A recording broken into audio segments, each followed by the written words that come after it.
capítulo 1. Y vamos a estar cubriendo el día de hoy los versos 12 al 26.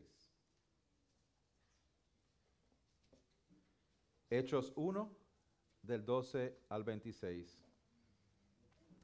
Y la palabra del Señor dice así. Entonces regresaron a Jerusalén desde el monte llamado de los Olivos, que está cerca de Jerusalén, camino de un día de reposo. Cuando hubieron entrado en la ciudad, subieron al aposento alto donde estaban hospedados Pedro, Juan, Jacobo y Andrés, Felipe y Tomás, Bartolomé y Mateo, Jacobo, hijo de Alfeo, Simón el celote y Judas, hijo de Jacobo.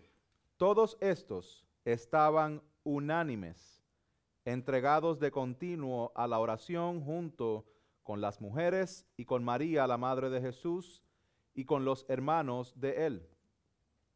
Por aquel tiempo Pedro se puso de pie en medio de los hermanos. Un grupo como de 120 personas estaba reunido allí. Y dijo: Hermanos, tenía que cumplirse la Escritura, en que por boca de David el Espíritu Santo predijo acerca de Judas, el que se hizo guía de los que prendieron a Jesús, porque era contado entre nosotros y recibió parte en este ministerio. Pues con el precio de su infamia adquirió un terreno y cayendo de cabeza se reventó por el medio, y todas sus entrañas se derramaron. Y esto llegó al conocimiento de todos los que habitaban en Jerusalén, de manera que aquel terreno se llamó en su propia lengua Acéldama, es decir, campo de sangre. Pues en el libro de los Salmos está escrito que sea hecha desierta su morada y no haya quien habite en ella, y que otro tome su cargo. Por tanto, es necesario que de los hombres que nos hayan acompañado todo el tiempo que el Señor Jesús vivió entre nosotros, comenzando desde el bautismo de Juan hasta el día en que de entre nosotros fue recibido arriba, uno sea constituido testigo con nosotros de su resurrección. Presentaron a dos, a José llamado Barsabás, al que también llamaban Justo, y a Matías. Y habiendo orado dijeron: Tú, Señor, que entonces que conoces el corazón de todos, muéstranos a cuál de estos dos has escogido para ocupar este ministerio y apostolado, del cual Judas se desvió para irse al lugar que le correspondía. Echaron suertes y la suerte cayó sobre Matías y fue contado con los 11 apóstoles. Esto es palabra de Dios.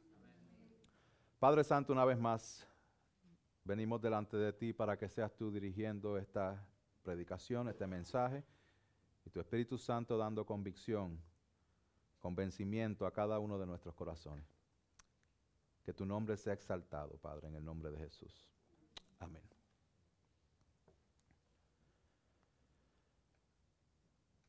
¿Cuántos de ustedes han experimentado el gozo del Señor cuando...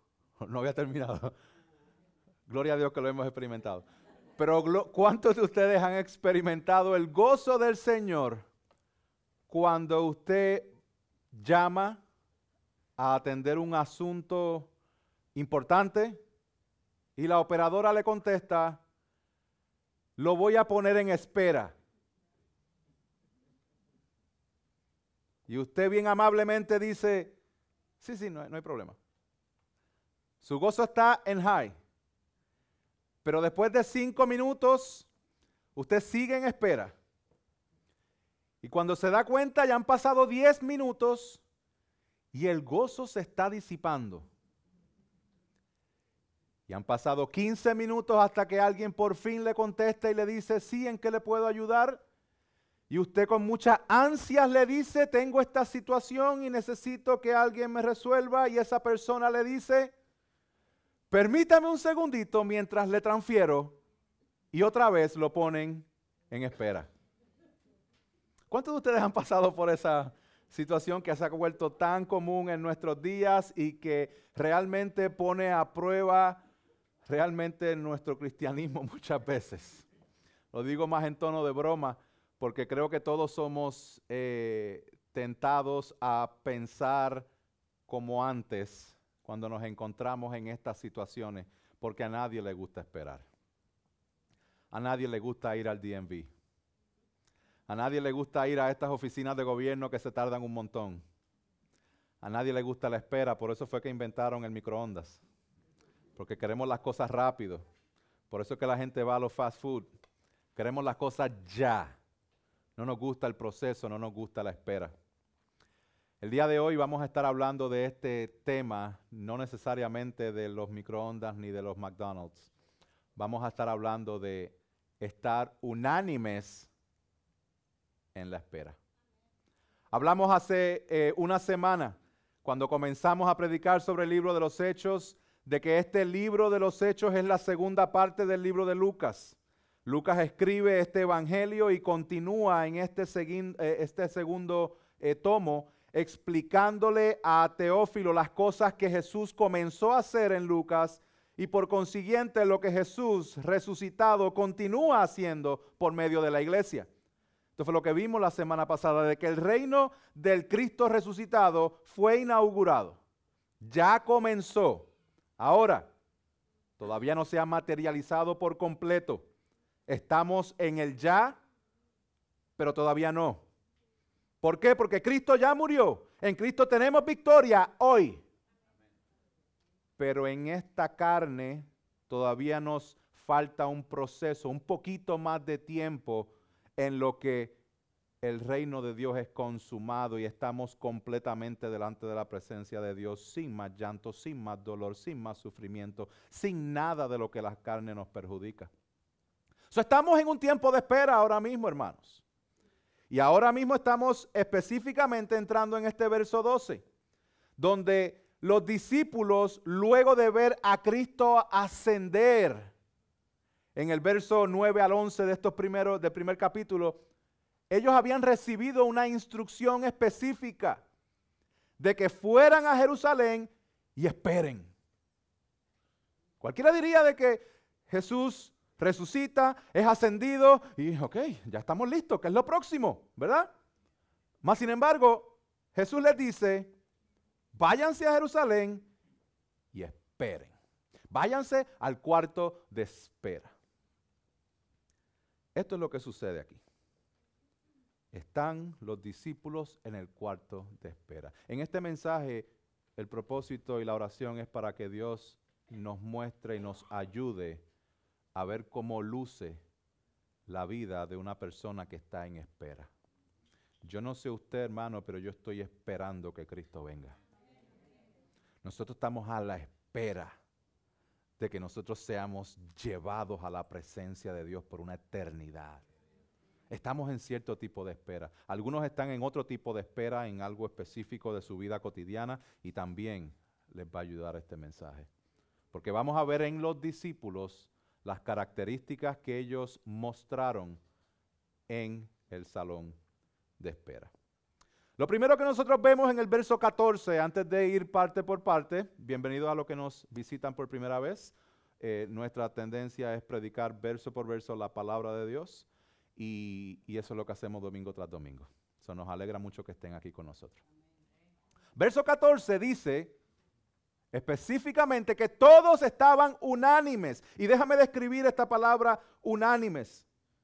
Cuando nosotros vemos que estaban todos unánimes, tenemos que identificar o definir ese término de estar unánimes y se refiere a algo que tiene el mismo pensamiento. Son personas que están juntas con un mismo propósito, van en una misma dirección, tienen un mismo sentir, es unidad. Ahora, el punto, la meta total no es la unidad. La meta total es Cristo, ¿ok? Cuando nosotros hablamos de unidad, tenemos que preguntarnos, ¿unidad en qué? ¿O a qué es que estamos unidos?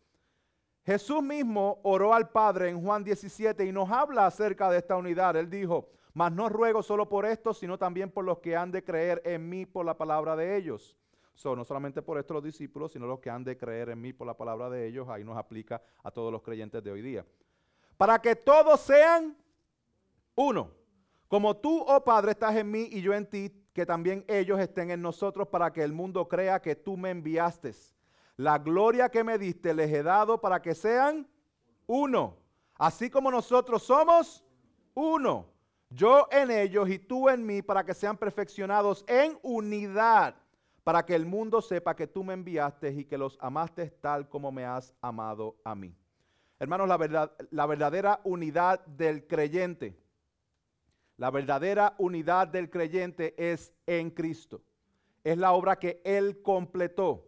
De la misma forma en que Cristo está completamente unido al Padre, en Cristo nosotros estamos unidos al Hijo y al Padre por medio del Espíritu Santo. Eso es lo que nosotros vemos en Romanos 15, 4 al 6. Y quiero que lo vean de manera un poquito más sistemática.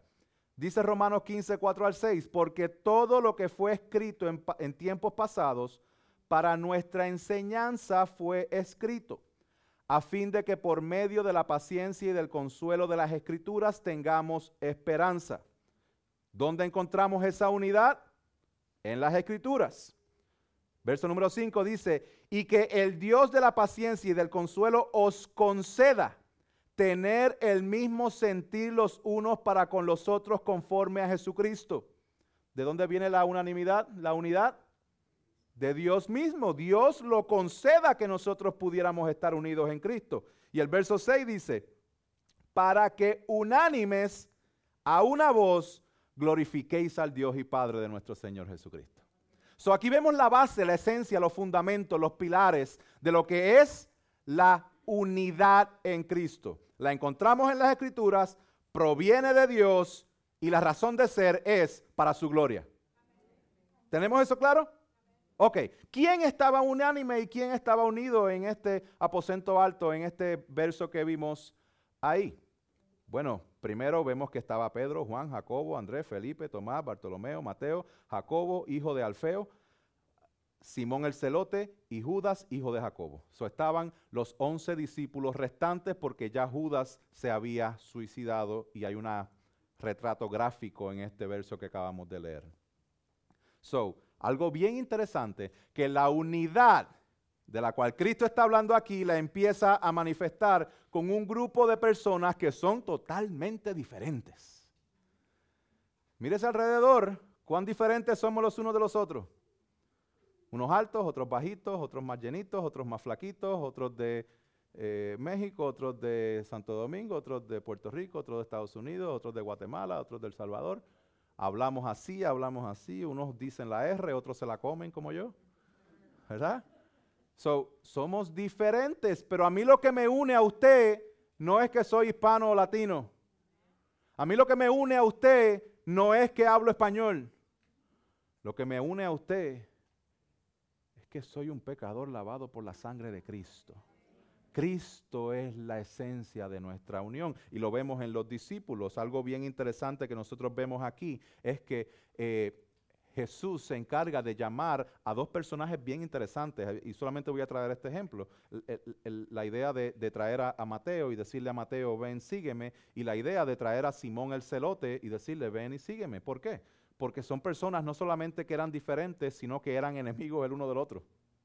Mateo era tax collector o recaudador de impuestos, lo cual significa que era una persona que había traicionado a su gente para servir de manera corrupta a Roma. Esto es un judío que ha dado la espalda a su pueblo para servir al pueblo opresor romano y a través de eso hacerse rico.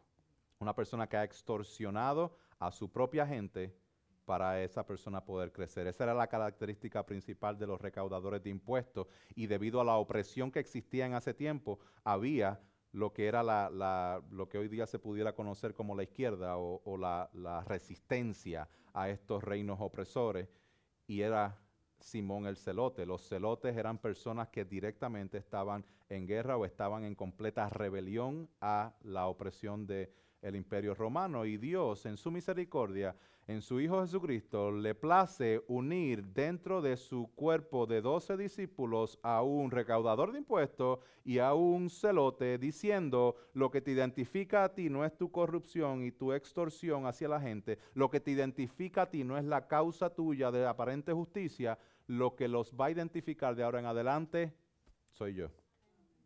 Cristo, no yo, Cristo. Amén.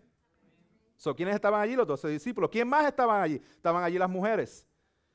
¿Qué mujeres son estas? Mujeres que eran marginadas, mujeres que no tenían voz ni voto en aquel tiempo. Dios le place unirlas a su plan. Ellas fueron testigos de primera mano de lo que Cristo aconteció, de lo que Él hizo. Esto lo vemos en Lucas 24, del 1 y verso 10, donde las mujeres estuvieron de primera mano testigos de esa resurrección gloriosa. Jesús les otorga a las mujeres un lugar privilegiado y de gran valor para que sean uno con el Padre. El que le diga a usted, mujer, que usted vale menos, está en total rebelión con la palabra, no es lo que Dios dice. Jesús demostró que usted es de gran valor, tanto valor tiene el hombre como tanto valor tiene la mujer. Gloria a Dios por eso y gloria a Dios por todas las mujeres que sirven y son parte esencial de la iglesia. ¿Quién más estaba allí? Estaba María, la madre de Jesús. Hermano, quiero decir algo importante aquí. Aún su madre, María, se encontraba entre los discípulos como uno de ellos. Esta es la última referencia que se hace en las Escrituras acerca de María. No es mencionada después de aquí. Punto importante que nosotros podemos sacar de aquí es que María no es recipiente de oraciones. Ella no está recibiendo oraciones. Y en todas las Escrituras no existe ningún indicativo de que ella juega un papel de corredentora o comediadora. Ella viene a ser parte de la iglesia de Cristo como una seguidora de Jesús que ha reconocido su necesidad de ser salvada por el único que tiene el poder para hacerlo, el Señor Jesús. Ella misma lo menciona en el famoso Magnificat de María de Lucas capítulo 1, verso 46-47, donde María dice: mi alma engrandece al Señor. Cuando ella dice al Señor, automáticamente está otorgándole el título de Curios, del Señor de su vida. Ella está debajo de ese Señor. Verso 47 dice: y mi espíritu se regocija en Dios, mi Salvador. Cuando ella dice mi Salvador, está reconociendo de que Cristo es el único que puede salvarla. ¿Salvarla de qué? Del pecado, tanto como tú y como yo y como todo ser humano. Vemos muchos ejemplos de María, pero realmente no hay ninguna indicación bíblica y ningún ejemplo que podamos sacar de que las oraciones vayan dirigidas a ella. Lamentablemente, al día de hoy, ella no ha recibido ni contestado ni una de las oraciones que se le han dado. ¿Quién más estaba allí? Estaban los hermanos de Jesús. Son los medios hermanos de Jesús que no creían en Él mientras Jesús estaba en pleno ministerio. En Juan capítulo 7 dice específicamente porque ni aun sus hermanos creían en Él. Pero después de la resurrección algo pasa. Usted puede darse cuenta de que si hay alguien que usted no le va a creer, primeramente va a ser a su hermano o a su hermana, ¿verdad? Porque usted ha estado cerca y ha visto cómo funciona. Pero ¿qué tiene que suceder en su vida para que usted le crea a su hermano y a su hermana que es el Hijo de Dios? Que resucite. Cristo resucitó y ahora sus hermanos están contados dentro de esos discípulos. ¿Quién más estaba allí? Los 120, esto lo vemos en el verso 15, que había un grupo como de 120 personas. Punto importante, un discípulo es un aprendiz, un seguidor que rinde su vida al servicio del Salvador. Hoy, Dios nos llama a seguirle, a ser discípulos y a compartir a Cristo a través de nuestras vidas. Ahora, ¿qué características vemos en estos discípulos? Esto es lo que les vine a hablar en esta mañana. ¿Qué características nosotros vemos en este grupo de personas que están en espera? Pues vamos al primero. En el verso 12 dice: entonces regresaron a Jerusalén. ¿Qué vemos ahí? Obediencia. El verso 4 había dicho lo siguiente el Señor. Y reuniéndolos les mandó que no salieran de Jerusalén, sino que esperaran la promesa del Padre. ¿Cuál fue el mandato? Que vayan a Jerusalén. ¿Dónde están los discípulos? En Jerusalén. So, la primera característica, hermanos, de un creyente que unánimemente está en espera va a ser la obediencia. La obediencia a su palabra. Que nosotros nos sometamos a la palabra de Dios es la autoridad máxima de nuestra fe y nuestra conducta. Nosotros no somos quien para decirle a la palabra de Dios lo que es y lo que no es. Esto es lo que voy a seguir, esto no estoy muy de acuerdo. Pues, guess what? Cuando tú no estás de acuerdo con Dios, quien está mal eres tú, no Dios. Es rebeldía cuando nosotros escogemos lo que vamos a obedecer a Dios y lo que no vamos a obedecer a Dios. Nosotros no tenemos no hay esa libertad, hermanos. Si se puede llamar libertad, que es más esclavitud que otra cosa. El que nosotros deliberadamente estemos operando en desobediencia a la Escritura. El Espíritu Santo que fue enviado al corazón de cada creyente se encarga de darnos esa dirección y de persuadirnos a nosotros para que nosotros sigamos a Dios en obediencia. La palabra del Señor dice que aquel que oye esta palabra y las hace, lo compararé con un hombre prudente que edificó su casa sobre la roca.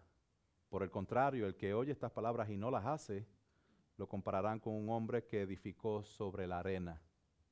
Y a veces pensamos que Dios se está moviendo en nuestra vida porque hay cierto tipo de edificación.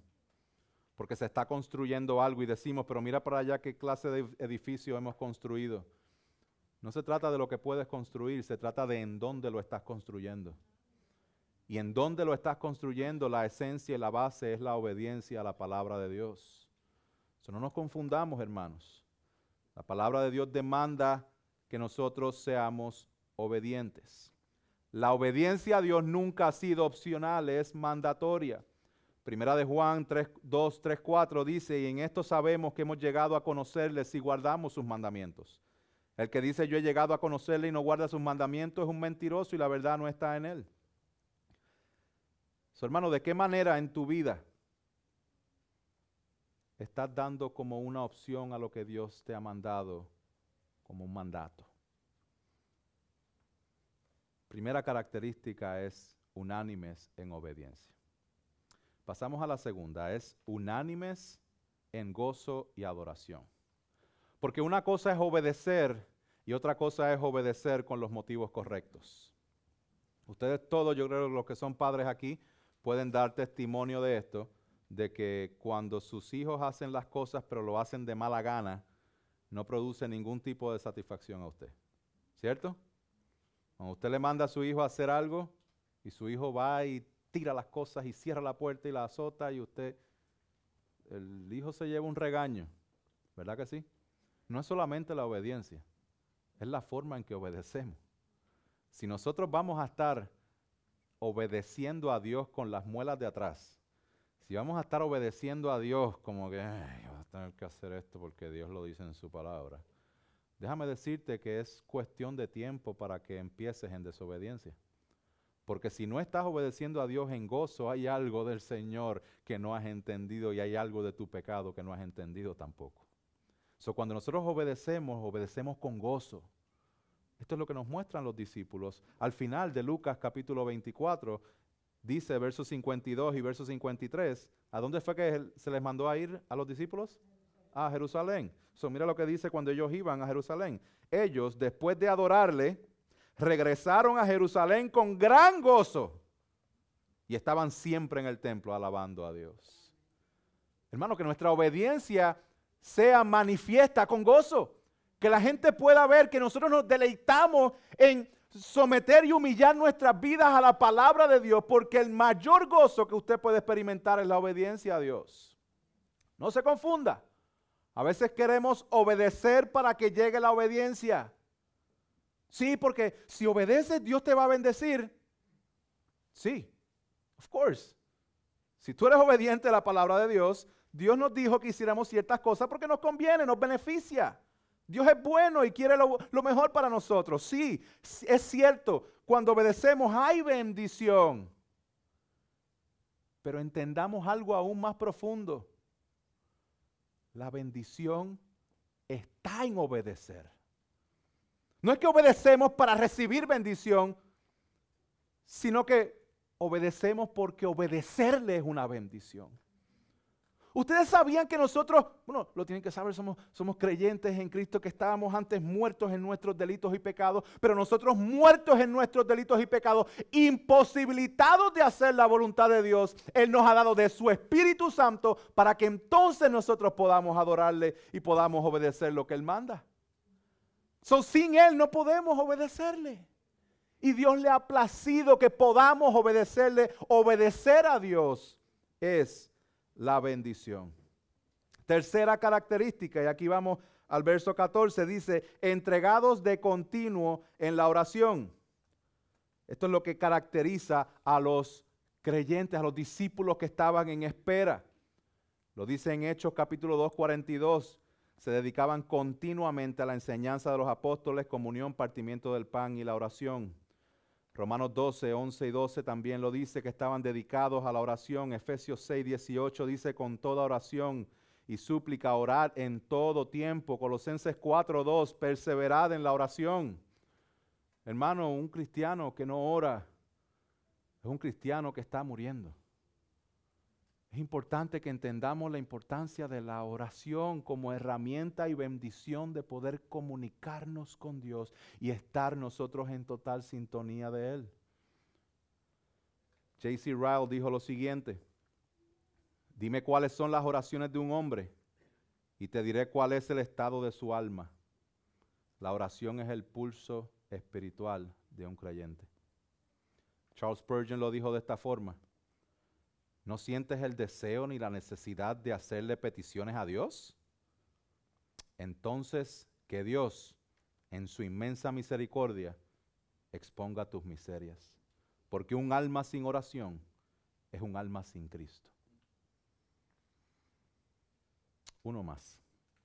R.C. Sproul dijo lo siguiente con respecto a la oración: si realmente supiéramos quién es Dios y todo lo que nos ha dado en Cristo, nuestras vidas de oración serían muy diferentes a lo que son ahora. Sigamos conociendo al Señor, sigamos conociendo lo que Él ha hecho y oremos. Es un distintivo del creyente. Ahora, ¿por qué estaban orando los discípulos? Dice que ellos estaban unánimes, entregados de continuo a la oración. Acuérdense, ellos están en este aposento alto. Este aposento alto muy probablemente es el mismo aposento alto donde ellos tuvieron la última cena. No está comprobado eso, pero es una posibilidad. Ellos están en oración. ¿Y por qué estaban orando? Podrían haber estado orando por muchas cosas, por acción de gracia. Acababan de ver a Cristo resucitado. Acababan de ver a Cristo ascender en una nube y dos ángeles decirle de la misma forma en que se fue, así Él vendrá. Tenían mucho para darle gloria al Señor y estar en oración. Pero aquí vemos algo bien interesante. Aquí vemos en los siguientes versos la triste historia de Judas y la confusión generada por sus acciones. Aquí pasó algo grande, hermanos. Sí, Cristo resucitó, pero ellos estaban con algo que no les había hecho sentido todavía. ¿Le pasa eso a ustedes? Donde usted, sí, Cristo, yo sé que pagó esto, pero es que esto aquí no me hace sentido. Esto todavía no lo he podido entender. Así yo creo que estaban los discípulos en ese momento. ¿Qué pasó con Judas? ¿Cómo es posible que lo haya entregado? Pero es que ¿cómo es que nadie en 3 años de ministerio se haya podido dar cuenta de que Él lo iba a traicionar? Gloria a Dios que lo vimos y Él va a venir de nuevo, pero ¿no dijo Jesús que específicamente iban a haber 12 tronos que iban a juzgar las 12 tribus de Israel? Y pensábamos que los 12 tronos eran los 12 discípulos, pero ahora no hay 12 discípulos, hay 11. ¿Será que Dios se equivocó? ¿Será que Dios falló? Confusión con respecto al oficio de Judas. Eran 12 y ahora son 11. Había confusión generada por la sorpresa de la traición de Judas, aunque Jesús lo había anticipado. Usted sabe que Jesús predijo la traición de Judas múltiples ocasiones. En Juan 6, por ejemplo, donde más claro no puede ser, dice: ¿no os escogí yo a vosotros los 12, y sin embargo uno de ustedes es un diablo? Esto es Jesús hablando. Y el verso 71 dice: y él se refería a Judas, hijo de Simón Iscariote, porque uno de los 12, le iba a entregar. Lo repitió en Juan 8:44, en el capítulo 13, verso 2, verso 27, y lo vuelve a decir en el verso 12 del capítulo 17. Jesús lo dijo, pero los discípulos no entendieron. Eso genera confusión. Los discípulos no tenían idea. Cuando Jesús dice que hay uno que los va a traicionar, ellos se sorprendieron y empezaron a mirarse los unos a los otros diciendo: ¿seré yo? ¿Seré yo el que va a traicionar? Ellos no tenían idea. Ninguno de ellos dijo: I know, tiene que ser Judas. Tiene que ser Judas. Es que no hay forma en que sea otro. Nadie. Todos ellos empezaron a dudar de sí mismos, porque Judas no dio indicaciones de que él era el que los iba a entregar, mas sin embargo su corazón estaba podrido. Su corazón estaba muerto. Sus motivos estaban contrarios a la palabra de Dios. Hermanos, cuando nosotros oramos, tenemos que entender que la oración del creyente siempre va a ir de la mano del estudio profundo de las Escrituras. Porque pregunté hace un rato por qué oraban los discípulos. Ellos estaban orando mientras esperaban, pero aquí vemos la próxima característica de los discípulos. Ellos estaban orando continuamente, pero ¿saben qué hacían? Estaban sumergidos en la Escritura, porque no les cabía en la mente cómo es que Judas había hecho lo que había hecho. Y finally, ellos dicen: bingo, aquí está la respuesta. Aquí en las Escrituras es donde encontramos la razón por la cual Judas hizo lo que hizo, y aquí también se encuentra nuestro próximo paso a tomar. Ahí vemos en el verso 15. Por aquel tiempo, Pedro se puso de pie en medio de los hermanos, un grupo de 120 personas que estaba allí reunido, y dijo: hermanos, aquí les va a decir, esta confusión que ustedes tienen, hermanos, tenía que cumplirse la Escritura. Ahora es que hace sentido. ¿Se acuerdan lo que Cristo dijo? Había estado estudiando las Escrituras, hermanos. Tenía que cumplirse la Escritura en que por boca de David el Espíritu Santo predijo acerca de Judas, el que se hizo guía de los que prendieron a Jesús. ¿Qué está haciendo referencia a Pedro? Obviamente, inspirado por el Espíritu Santo. No puede haber este entendimiento si el Espíritu Santo no está en operación. El Espíritu Santo está en operación en Hechos capítulo 1 y se expande su operación en Hechos capítulo 2. ¿Dónde estaba haciendo referencia? Específicamente al Salmo 69 y al Salmo 109, donde realmente presenta las palabras que Pedro está diciendo aquí. Cuando nosotros entendemos, hermanos, que somos creyentes en Cristo, cuando estamos constantes en la oración, tenemos que estar constantes en la Escritura. ¿Usted no sabe qué orar? Lea la palabra y ore de acuerdo a lo que lee en las Escrituras. Léase el Salmo para el momento donde usted llegue en esta semana y diga: no sé qué orar. Léase el Salmo 23, por poner un ejemplo, y empiece a orar esas verdades del Salmo 23, de que Jehová es su pastor, de que nada le faltará, de que en lugares de delicados pastos me hará descansar. Medite, repítalo, indague un poquito más. Así es que nosotros oramos de acuerdo a la palabra de Dios, no oramos disparate, no oramos cosas que son contrarias a las Escrituras. Usted puede tener mucha fe en su oración, pero si no es de acuerdo a la Escritura, no importa qué es lo que vaya a estar orando. Tenemos que orar de acuerdo a la palabra de Dios, y para orar de acuerdo a la palabra de Dios tenemos que abrir la Biblia, leerla y meditar en ella.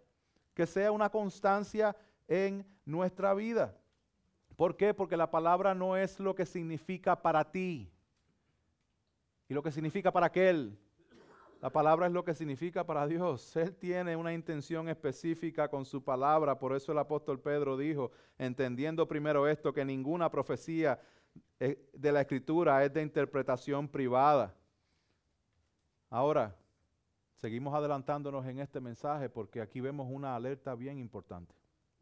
En el verso 17 dice, referente a Judas, porque era contado entre nosotros y recibió parte en este ministerio.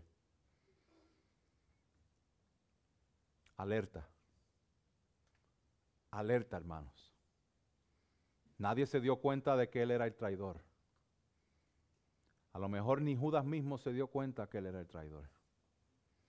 Este verso 17 debe llenarnos de temor y guiarnos a una seria evaluación de nuestra vida delante de Dios. ¿Por qué? Porque Judas era contado entre ellos. Judas caminó con Jesús, comió con Jesús, vivió con Jesús, sirvió con Jesús, predicó de Jesús. Sus pies fueron lavados por Jesús y aún así traicionó a Jesús. Esto nos enseña que es posible caminar con Dios y aún así tener un corazón muerto en delitos y pecados. Nos enseña que es posible aparentar ser un seguidor de Cristo mientras tu alma le pertenece todavía a Satanás. Esto nos enseña que es posible engañar a todos, incluso hasta uno mismo, pero será imposible engañar al Señor. Hermanos, esto es para que estemos en alerta. Que nosotros nos evaluemos delante de Dios. Que vengamos delante de Dios con corazones contritos y humillados. Que nosotros sigamos conociendo al Señor. ¿Por qué? Porque yo no quiero escuchar para mi vida ni para ninguno de ustedes, hermanos, las palabras de Mateo 7, 22, 23. Muchos me dirán en aquel día, Señor, Señor, ¿no profetizamos en tu nombre y en tu nombre echamos fuera demonios? Y en tu nombre hicimos muchos milagros, y entonces les declararé, jamás os conocí, apartaos de mí los que practicáis la iniquidad. Que la tragedia de Judas no sea tu tragedia. Por tanto, leamos su palabra, meditemos en ella, estudiémosla, escudriñémosla y pidámosle al Espíritu Santo que abra nuestro entendimiento para que su palabra llene nuestra mente y transforme nuestros corazones. Esto nos guía a nuestro último punto. Unánimes en la toma de decisiones. Porque aquí ellos identificaron que Judas estuvo con ellos, pero no fue uno de ellos. Y aquí recibieron las instrucciones específicas del Salmo, del salmista David, donde les dice que ese oficio debe ser llenado. Aquí va la toma de decisiones.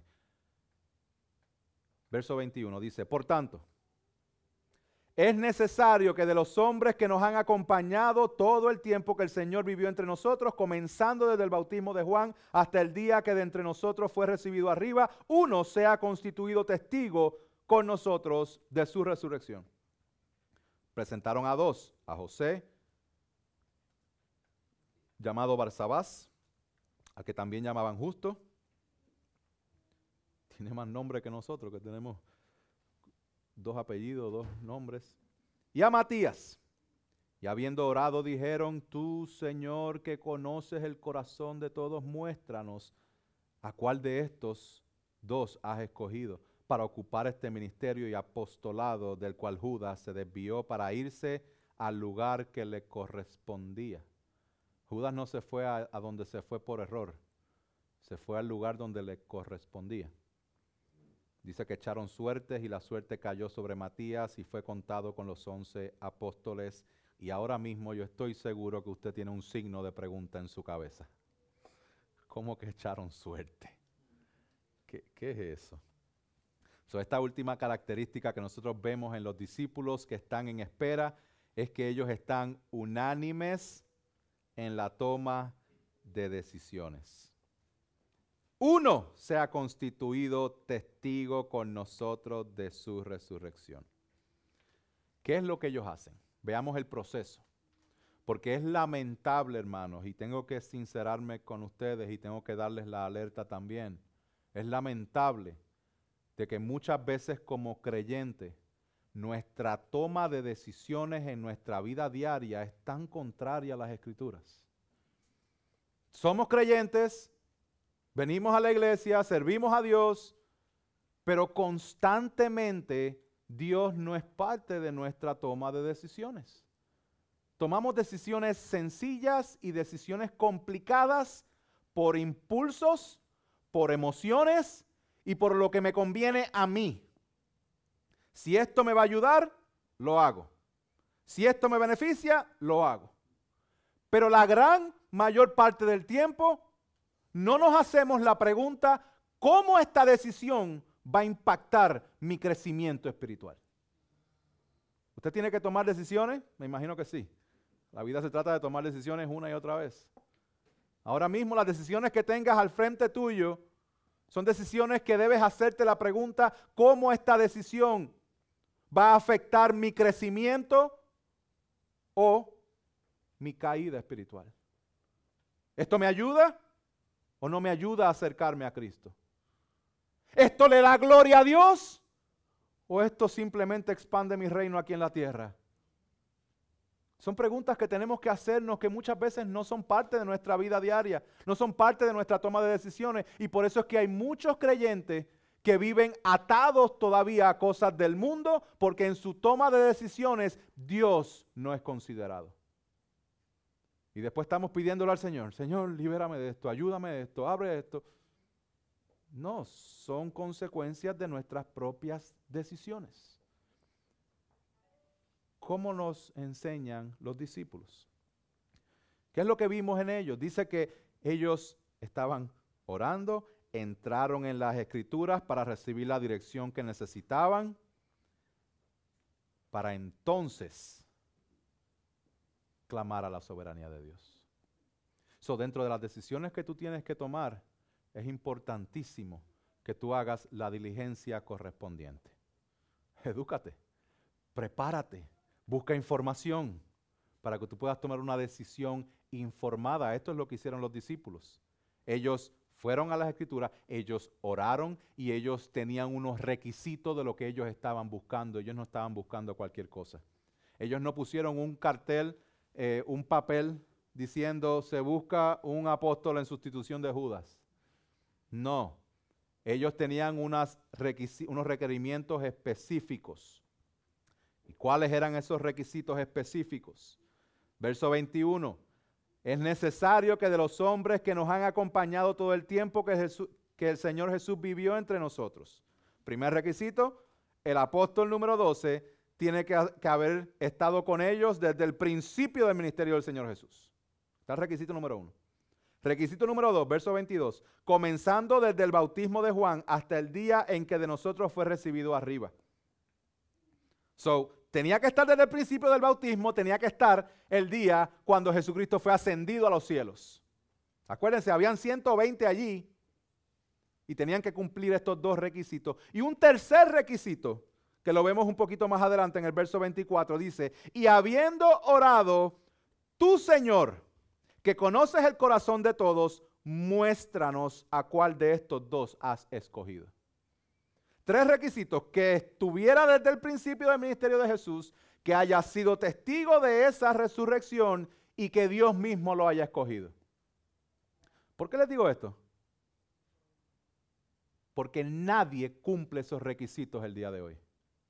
Nadie puede cargar el título de apóstol el día de hoy, porque nadie puede cumplir esos específicos requisitos que los discípulos establecieron luego de la diligencia que ellos hicieron al estudiar las Escrituras, al obedecer, al orar y al recibir la dirección del Señor Jesús. Si usted es influenciado o está siendo influenciado por personas que cargan con ese título. Si usted escucha a apóstoles o pseudoapóstoles, el día de hoy yo le encarezco con toda la fuerza que cese y desista, que pare, que escuche a personas que estén centradas en las Escrituras y no personas que estén centradas en ellos mismos para la expansión de su propio reino y no el reino de Dios. Huya de los pseudoapóstoles contemporáneos. Ahora, en tu toma de decisiones, prepárate y busca la voluntad de Dios. Al fin del día, ellos hicieron su parte, pero la última palabra, ¿quién la tuvo? El Señor. Es Dios quien lo va a escoger. Es Dios quien va a llevar a cabo en esto. ¿Qué nos enseña eso, hermanos? Que tú y yo estamos llamados a descansar en la soberanía del Señor. Descansa en la soberanía del Señor. Descansa de que sus propósitos están siendo cumplidos porque sus decretos se llevarán a cabo. Si Él lo decretó, Él lo va a llevar a cabo. Y aún en medio del dolor, Él va a utilizar el dolor como providencia para el cumplimiento de lo que Él decretó. Descansa en el Señor. Charles Spurgeon dijo, cuando estés pasando a través de una prueba, la soberanía de Dios es la almohada en la que descansa tu cabeza. Descansa en la soberanía de Dios. ¿Cómo vivimos nuestra vida? Entonces en la sala de espera. Aquí hemos visto cómo los discípulos lo hicieron. Déjenme recalcarles que cuando aquí dice que ellos echaron suertes, era una práctica del Antiguo Testamento, donde cuando los sacerdotes no tenían un discernimiento claro de las decisiones que iban a tomar, ellos hacían toda la diligencia y a lo último sacaban suerte. Esto fue lo que los discípulos hicieron. No es normativo para nosotros. ¿Con quién me voy a casar? No lo haga. No es normativo para nosotros. ¿Por qué? Porque el Espíritu Santo vino al capítulo siguiente. El Espíritu Santo ya está aquí. Esa no es la operación en la cual nosotros vamos a estar operando. Nosotros vamos a estar haciendo la diligencia. Nosotros vamos a estar siguiendo su palabra. Nosotros vamos a estar en oración y estudiando la palabra de Dios. Nosotros vamos a estar descansando en la soberanía de Dios. Amén. Ahora, ¿qué podemos aprender de esto? El reino del Cristo resucitado ha sido inaugurado, pero no se ha consumado en su totalidad. Pero el Espíritu Santo ya está en nosotros, empoderándonos para que vivamos de acuerdo a su voluntad al tiempo que esperamos el momento de su venida o el momento de nuestra partida. La vida del cristiano es una vida de espera, porque el reino de Dios para nosotros ya ha sido inaugurado, pero no consumado por completo. Esto lo presenta Efesios 1, 13 y 14. Dice, en Él también vosotros, habiendo oído la palabra de verdad, el evangelio de vuestra salvación y habiendo creído en Él, fuiste sellados con la promesa del Espíritu Santo, que es las arras de nuestra herencia. ¿Hasta cuándo? Hasta la redención de la posesión adquirida para alabanza de su gloria. En resumen, tenemos que ser unánimes en obediencia, en gozo, en palabra, en diligencia y en nuestra toma de decisiones. Debemos como creyentes ser obedientes a lo que Dios nos ordena, confiando y descansando que Él hará lo que Él ha prometido y solo Él puede hacer lo que dijo que iba a hacer. ¿Cómo te estás comportando en la sala de espera? ¿Cuáles de estas características de los discípulos podemos ver en ti? Pídele al Señor que estas características de los discípulos sean características tuyas mientras vivimos esta vida en espera de la promesa del Señor. ¿Qué más? Aprendemos hoy que Dios es soberano. Él ha decretado que todas las cosas suceden porque Él las ha establecido desde antes de la fundación del mundo. Nada ni nadie puede detener el plan de Dios y su propósito. Nada se sale de la mano de Dios. Crea estas palabras, hermanos. Nada se sale de las manos de Dios.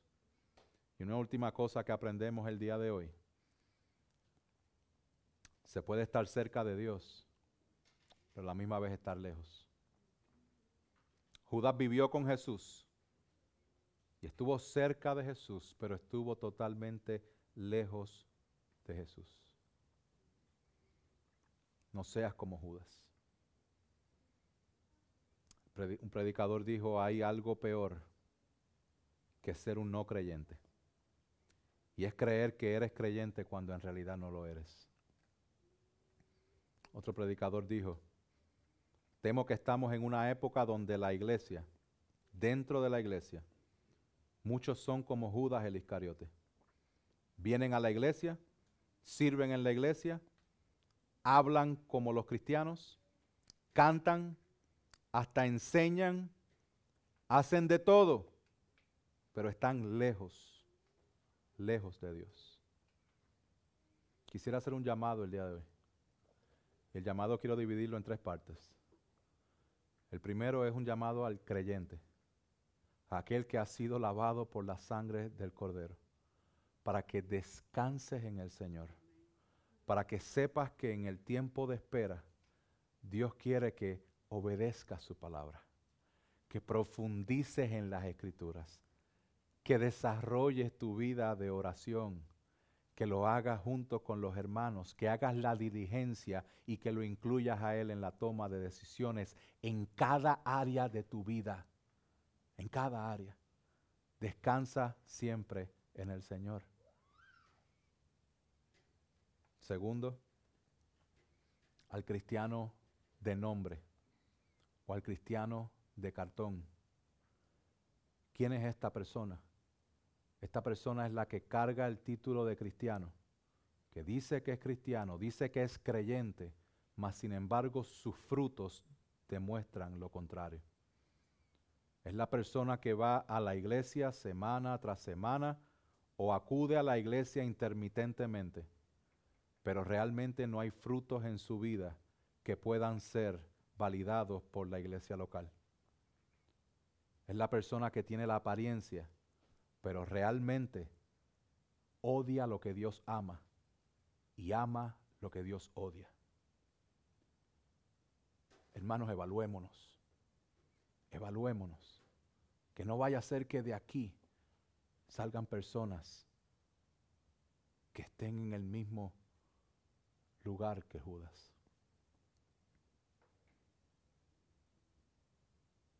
Si el Espíritu Santo te convence de que tú eres uno de ellos, ven a Él en arrepentimiento y fe. Sus brazos están abiertos. El tiempo es ahora.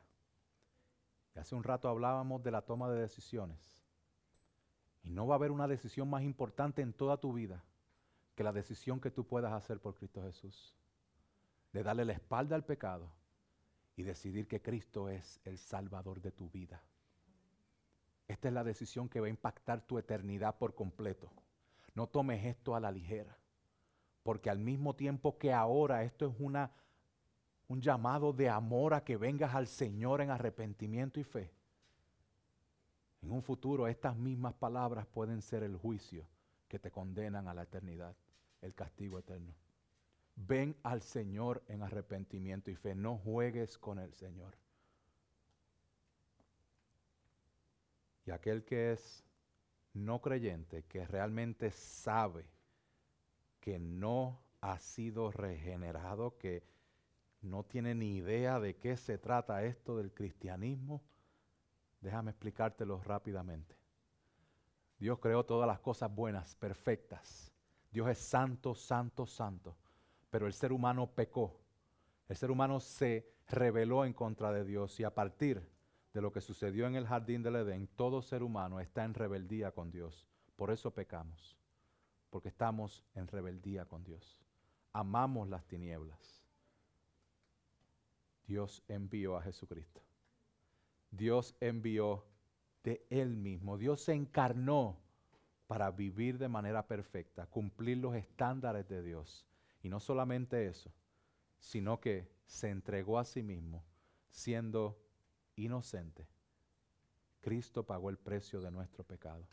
En la cruz del Calvario, Cristo recibió la ira y el castigo que pertenecía a los pecadores y nos otorga su justicia por medio del arrepentimiento y la fe. ¿Cuál es el llamado que te estoy haciendo el día de hoy? Dale la espalda a tu pecado y corre a los pies de Jesucristo. Solamente en Él hay esperanza. Solamente en Él podemos estar unánimes con el Padre. Y solamente en Él podemos tener vida eterna. Pongámonos de pie.